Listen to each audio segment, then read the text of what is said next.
Mumbai Indians sun Risers తోటి పార్టీలో join అయింది.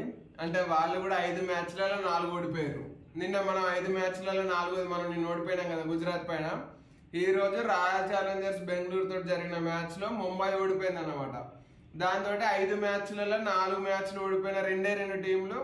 ఒకటి సన్ రైజర్స్ అయితే ఇప్పుడు ముంబై మనతో పాటు ఏరింది. రేపు చెన్నై ఏరుతో తెలియదు కానీ ఇప్పటికైతే ఈ 2 టీంలు అయితే బాటమ్ లోకి వచ్చేసినాయి అన్నమాట.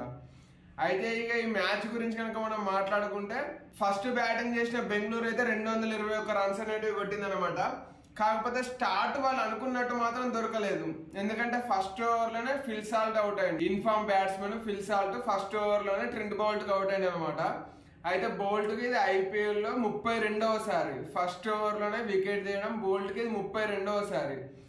బౌల్ట్ ఒక్కని పక్కన పెడితే మిగిలిన అన్ని టీములు అంటే 10కి 10 టీములు చూసుకున్నా కూడా ఏ టీం కూడా ఇన్ని మాటల వికెట్లు తీయలేదు ఫస్ట్ ఓవర్లలోనే. ఫస్ట్ ఓవర్లలో వికెట్లు తీసుట్లా బౌల్ట్ టాప్ లో ఉంటాడు. ఇవాళ ఫిల్ సాల్ట్ వికెట్ తీసిన మనోనికి 32వసారి అనమాట ఫస్ట్ ఓవర్ లో వికెట్ పడ్డాడు మనోనికి. అయితే ఆ తర్వాత దేవదత్ పడికల్ అట్నే విరాట్ కోహ్లీ వీళ్ళిద్దరు కలిసి ముంబై బౌలర్లకు చుక్కలు చూపించారు. ఏ బౌలర్ అని లేదు, ఎవ్వరు ఎక్స్పెక్ట్ చేయలేదు. ముఖ్యంగా బూమ్రా. ఈ రోజు మ్యాచ్ గురించి వెయిట్ చేయడానికి ముఖ్య కారణం బూమ్రానే. ఎందుకంటే Bumrah after long injury match ఆడడానికి వస్తున్నాడు, అందులోనూ ఆర్సీబీకి అగైనెస్ట్ గా వస్తున్నాడు. కాబట్టి బూమ్రా ఎటువంటి పర్ఫార్మెన్స్ చేస్తాడు, ఎట్లా బౌలింగ్ చేస్తాడో అందరూ ఎదురు చూసిరు అనమాట. అయితే అనుకున్నట్టే మనోడు మంచిగా బౌలింగ్ చేసిండు. కాకపోతే ఫస్ట్ ఓవర్ కూడా మనోడి సరిగ్గా వాళ్ళలేదు. ఎందుకంటే ఫస్ట్ ఓవర్ లోనే విరాట్ కోహ్లీ ఫేస్ చేసిన ఫస్ట్ బాల్ 6. అక్కనే అర్థమైపోయింది ఇలా విరాట్ కోహ్లీ అయినా సరే దేవదత్ పడికల్ అయినా సరే ఎవరిని వదిలిపెట్టే మూడ్లో లేరు అని. అనుకున్నట్టే వాళ్ళు పవర్ ప్లేలో 73 రన్స్ అనేవి కొట్టారు. ఇంకో వికెట్ పడనేయలేదు. ఫిల్ సాల్ట్ తర్వాత ఇంకో వికెట్ పడనేయకుండా దేవదత్ పడికల్ అట్నే విరాట్ కోహ్లీ వీళ్ళిద్దరు కలిసి 73 రన్స్ అనేవి చేసిరు అనమాట. కాకపోతే ఆ తర్వాత దేవదత్ పడికల్ వికెట్ పడ్డ తర్వాత రజత్ పటిదార్ వచ్చిండు. అయితే విరాట్ కోహ్లీ ఎంత హిట్టింగ్ చేసినా కూడా 200 స్ట్రైక్ రేట్ తోటి బ్యాటింగ్ చేయడం మనోడికి కష్టమే. మనోడికి అదే 150, 180 ఈ స్ట్రైక్ రేట్ తోటి బ్యాటింగ్ చేస్తాడు. ఈ రోజు కూడా అట్నే చేసిండు. కాకపోతే రజత్ పటిదార్ మాత్రం వచ్చిన ఫస్ట్ బాల్ ఉండేలా ఉతుకుడు మొదలుపెట్టిండు.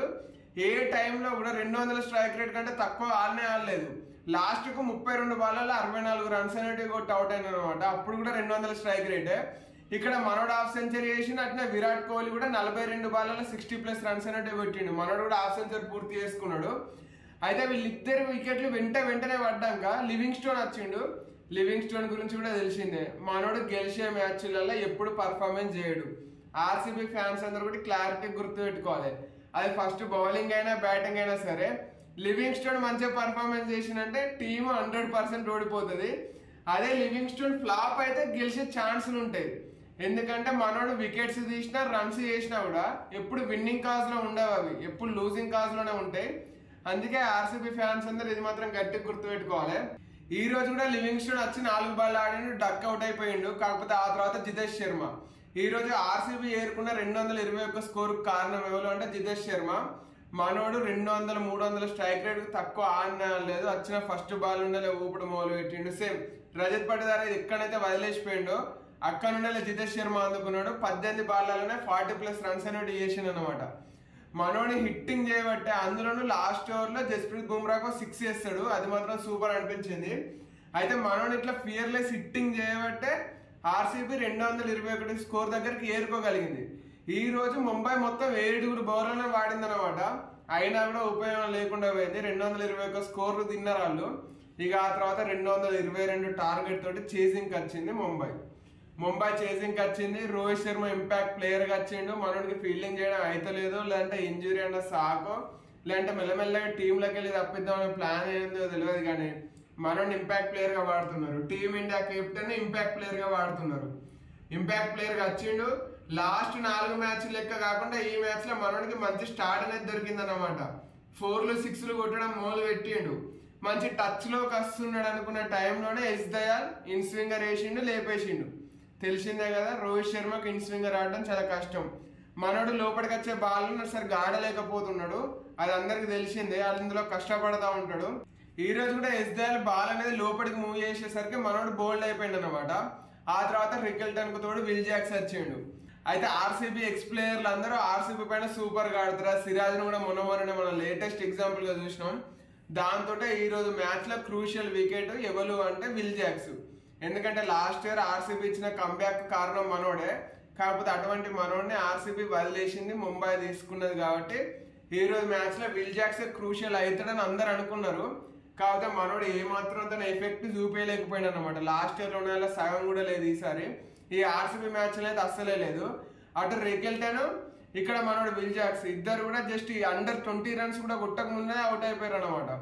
కాకపోతే అప్పుడు వచ్చిర్రు అబ్బా తిలక్ వర్మ, హార్దిక్ పాండ్యా. వీళ్ళిద్దరు చూపించారు హిట్టింగ్ అంటే ఏంటిది అనేది. మెయిన్ గా తిలక్ వర్మ, ఎందుకంటే తెలిసిందేగా లాస్ట్ ఎల్ఎస్జీ మ్యాచ్ లో ఏం జరిగిందో. మనోడిని రిటైర్డ్ అవుట్ ఇచ్చిర్రు. తిలక్ వర్మ లాంటి ఒక బ్యాటర్ T20లలో బ్యాక్ టు బ్యాక్ సెంచరీలు చేసింది, అది కూడా ఇండియాకు. అటువంటి ఒక బ్యాటర్ ని రిటైర్డ్ అవుట్ పంపించి మిచెల్ శాంట్నర్ లోపలికి తెచ్చారు. అంటే మనోడు ఎంత గిల్టీ ఫీల్ అయి ఉంటాడు, ఎంత ప్రెజర్ ఫీల్ అయి ఉంటాడో మనం అందరం అర్థం చేసుకోవచ్చు. అందుకే ఈ రోజు మ్యాచ్ లో తనను తాను ప్రూవ్ చేసుకోవాల్సిన అవసరం ఉండే తిలక్ వర్మకు. ప్రూవ్ చేసుకున్నాడు కూడా. సూపర్ హాఫ్ సెంచరీ కొట్టిండు. హార్దిక్ పాండ్యాని అవతలెండ్ లో అంటే నాన్ స్ట్రైకర్ ఎండింగ్ లో పెట్టి 6లు 4లు, సుయేష్ శర్మ బౌలింగ్ లో 6లు 4లు ఉతికిండు అనమాట.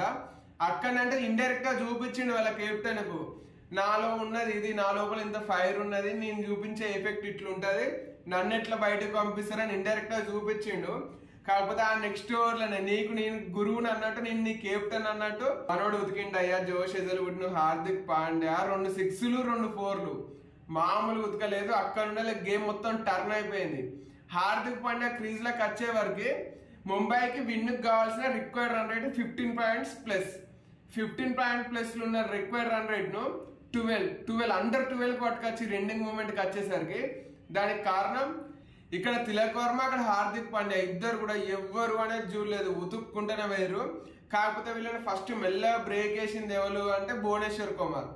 భువనేశ్వర్ కుమార్ వేసిన ఒక్క ఓవర్లో 13 రన్స్ వచ్చినాయి. అందులోనూ లాస్ట్ 2 బాల్లలో 6 4 పోయింది. కానీ అంతకంటే ముందు 4 బాల్ పర్ఫెక్ట్ వేసిండు. 4 బాల్లలో 3 యార్కర్లు వేసిండు అనమాట. భువి ఎక్కువ యార్కర్లు వేయడు, స్వింగ్ బాల్స్ వేస్తూ ఉంటాడు. కాకపోతే అది ఓల్డ్ అయిపోయింది కదా బాల్, అందుకే మనోడు యార్కర్లను నమ్ముకున్నాడు. 3 యార్కర్లు పర్ఫెక్ట్ పడ్డాయి కూడా. అక్కడనే వాళ్ళ మూమెంట్ అనేది కొంచెం స్లో అయింది.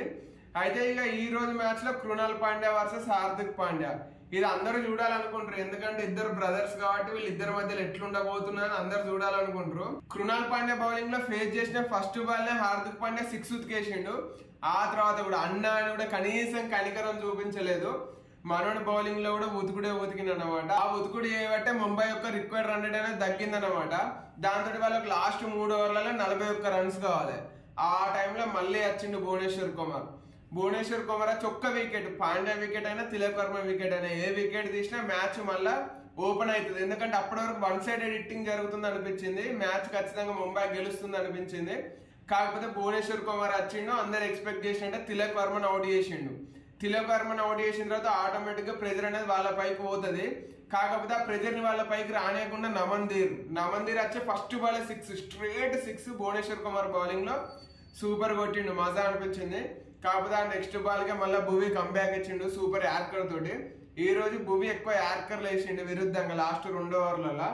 మన సన్ రైజర్స్ ఉన్నప్పుడు చాలా తక్కువ వేసిండు, కానీ ఈ రోజు మాత్రం వేసిండు అనమాట. అవి కూడా పర్ఫెక్ట్ పడ్డాయి. ఇక ఆ తర్వాత లాస్ట్ 2 ఓవర్లు ఉన్నదనంగా హెజల్వుడ్ వచ్చి హార్దిక్ పాండ్యా వికెట్ తీసిండు. అక్కడితోటి గేమ్ అనేది ఖతం. ఎందుకంటే అప్పటికి నమందీర్, మిచెల్ శాంట్నర్ వీళ్ళిద్దరు ఉన్నారు. కాకపోతే ఎంతైనా హార్దిక్ పాండ్యానే మనోడు క్రియేట్ చేసే ప్రెజరే వేరు ఉంటది, మనోడు బ్యాటింగ్ కూడా వేరే ఉంటది కదా. కాకపోతే హెజల్వుడ్ వచ్చి సెకండ్ బాల్ కి పాండ్యా వికెట్ అనేది తీసేసింది అనమాట. అంతే, అక్కడనే మ్యాచ్ అనేది బెంగళూరు చేతిలోకి వచ్చేసింది. ఇక ఎవరు ప్రెజర్ అనేది ఎక్కువ ఫీల్ కాలేదు. అయినా కూడా ముంబై గెలవాలంటే లాస్ట్ ఓవర్ లో 19 రన్స్ కావాలి. నమందీర్, శాంట్నర్ వీళ్ళిద్దరు క్రీజ్లు ఉన్నారు. అందులోనూ బౌలింగ్ వేసేది కృణాల్ పాండ్యాకి లాస్ట్ ఓవర్ బౌలింగ్ ఇచ్చిర్రు. అసలు ఆర్సీబీ ప్లానింగ్ ఏంటిది అనేది అర్థం కాలేదు. కానీ ఇంపాక్ట్ ప్లేయర్ రూల్ ఉన్న తర్వాత కూడా 5 బౌలర్లు, అందులోనూ కృణాల్ పాండ్యా లాంటి ఆల్రౌండర్ యొక్క 4 ఓవర్లను నమ్ముకుంటున్నది ఆర్సీబీ.